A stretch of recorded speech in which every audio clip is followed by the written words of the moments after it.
Last night I got one of the best news. One of the cases I'm following, that is Drake versus UMG concerning Kendrick Lamar, my favorite rapper. Probably my top five favorite artists of all time. Um, Kendrick Lamar's not like her song. Drake citing defamation, bought-in, and all that whatever. Anyway, just like I suspected, the case was dismissed yesterday.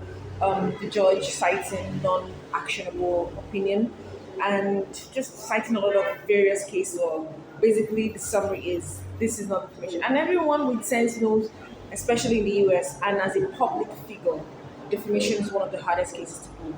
I think maybe like one in a million times you can actually win it, and that's really really hard. I mean, I support Justin and his was dismissed. I knew it was going to be dismissed because a public figure and all that. Though, I'm going to have an update on that because there's a possibility of him, appealing and actually getting the appeal because his case is a little different from Drake and Kendrick and UMG. But anyway, bottom line is Drake's case was dismissed.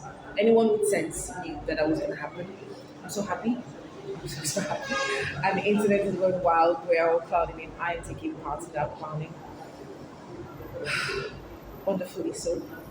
Um, Drake has promoted everything Kendrick more than Kendrick has in Kendrick's entire career.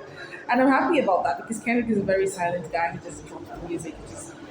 If he's doing any promo, he's just going to be the bare minimum. Not because he doesn't care, but he just wants the music to tell you everything he wants to tell you. He's not going to do all that interview and all that. Especially now that he's independent. And I'm pretty sure he only did those interviews because he wasn't in the past during the damn UK T-Bab era and whatnot.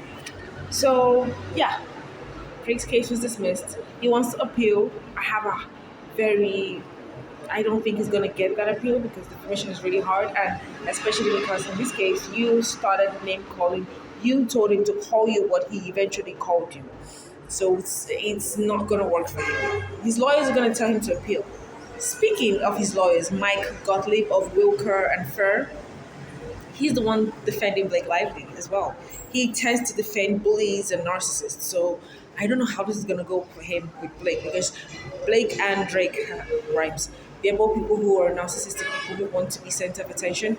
So Blake is going to demand that Mike puts her case first and foremost and not have like a second chair handling it. And Drake is going to demand the same. So now that he's trying to appeal that, and now that he's lost probably even a bigger high profile case if we're going to really talk about it. Blake and Justin is high profile, but the one against Drake, UMG, sidebar, Kendrick Lamar with his song.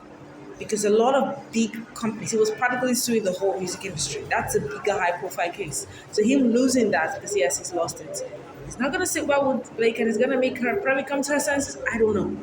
Bottom line is, he's trying to appeal. I'm happy that Mike Gottlieb has gotten a hit and has gotten another hit because in the Justin Baldoni case, something was just unsealed, Blake's contract. I'm going to talk about that later.